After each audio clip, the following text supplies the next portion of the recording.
do I have to make my Substack newsletter paid?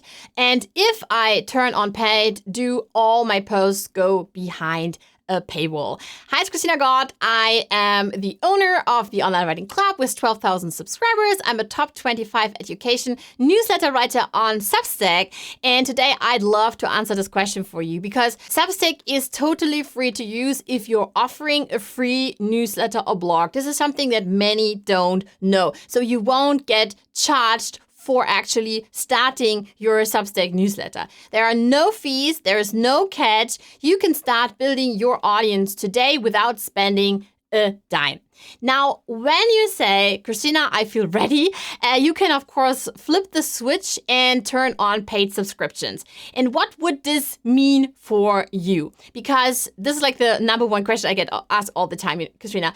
Should I go paid? When should I go paid? And how much should I charge? I think the best place to go is substack.com going paid. This is a calculator which can help you to decide what you would want to charge your readers. Okay, so if you go here, you would find out that you can start, for instance, with 50 subscribers. Okay, you might know the idea of the 1,000 true fans, and let's start with the 50 subscribers, meaning 50 people who would say, oh, I love her, I love him, I would want to support this person and their writing. And then what I could start with, this is like the minimum, this would be $5 a month. And also the minimum on the annual tier is $50. So we have 3 tiers on Substack. We have the monthly tier, meaning that people would pay on a monthly basis. And then we have the annual tier where people then pay on an annual basis. And then we have the founding members where people say, hey, I want to support this person a bit more, or maybe you're offering more value, meaning one-on-one coaching sessions or access to your courses or access to coachings or a community. And then you could, for instance, also say, okay, this is $5 per month, this is $50 per year, and then it is about $150 for the founding members, okay? So now let's check out, as we selected here, 50 subscribers, $5 a month. This would mean that you would make already $200 per month with your newsletter. And then think of 100 subscribers, which would make you a Substack bestseller. So the moment you have 100 paid subscribers, you're going to be this Substack bestseller with a white badge. I have a white badge with more than 300 paid subscribers. And the cool thing really is then you would already earn $400, which is already huge, I think. And of course, then you can say, okay, how could I scale my business with 200 subscribers, 400 subscribers? For me, with my newsletter, it is at the moment about $3,000 per month, only with paid subscriptions, without coachings or boot camps or courses. So this is amazing for a part-time writer. This is absolutely wonderful having this newsletter business. Okay, so my newsletter is the heart and soul of my whole online writing business. And of course, I want the same for you. The important thing here is that the biggest fans you have can support your work financially. Okay, so this means really this recurring revenue people are longing for. The idea was started by Patreon. They said, hey, if, for instance, a guitarist on YouTube would have his own show playing music and so on, this artist would still staff because of the AdSense idea, because even if you're getting sometimes 200,000 views or so, still the earnings might be low. So the idea of the Patreon was, hey, you have these amazing followers, why not convert these followers into people who would want to become members and to support you, okay? And this is the idea of the recurring revenue that, for instance, an artist, a piano player, that he can then say, cool, I'm getting, this recurring revenue of $1,500. This really, really helps me and I can keep going with my passion business. This is the idea of it. So you can choose to make certain posts paid only. Okay, so what you can do, I think Anna Wharton is a great example. I interviewed Anna Wharton. You can check out my video with her. And Anna Wharton is an award-winning author from the UK. She also became this wonderful featured publication badge in 2024. And what she's doing is that 50 to 70% of her content is paid and the rest is then free. Okay, so you can choose to make certain posts paid only, as I mentioned. Again, the cool thing really is that you are always in control. So every time you hit publish, you can decide, should this go out to everyone, just paid subscribers, or only to my free list, okay?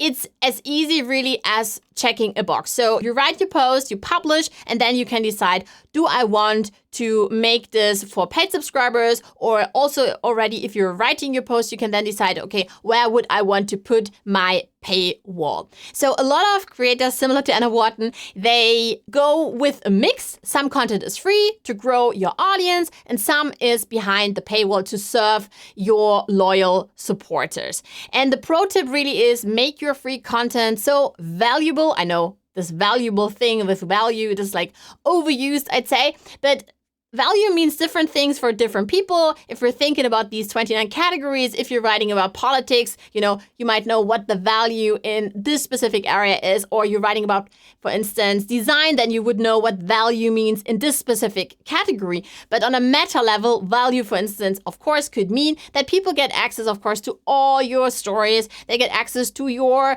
podcast. They get access to, for instance, webinars you're offering. Or if you're going live, people then can access your live sessions, okay? So again, make your free content so valuable that people want more and are excited to pay for the deeper dive. So if you're just getting started, really keep it simple. Focus on showing up consistently with free content, grow that list, and build trust. Some say once you've got some momentum, similar to Anna Wharton, she also started like offering everything for free. That's the perfect time to explore paid options. So I say, go paid right from day one. In the past, I said, write 52 newsletters in a row, want to change your life, then maybe decide to go paid. Now I really say, go paid right from day one, because I bet, based on seeing so many back ends and having so many one-on-ones and contact and building, this network inside the Online Writing Club, is that you will get your first paid subscriber soon. You can tell me about this in the comments